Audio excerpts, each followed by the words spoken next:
Let's talk about the nonprofit dilemma. The dilemma is not whether I'm going to have enough volunteers to be able to help run my nonprofit. The dilemma is not whether I'm going to be able to get grant funding so that I can sustain my nonprofit.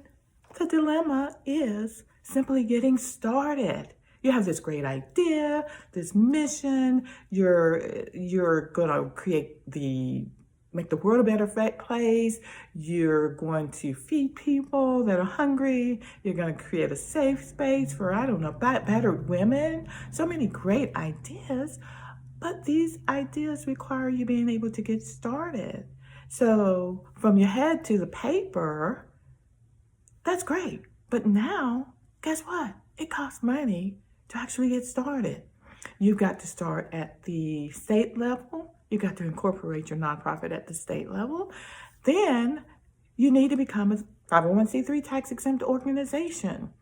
Why do you need to become a 501c3 tax organization? Because you don't want to have to pay taxes on donations and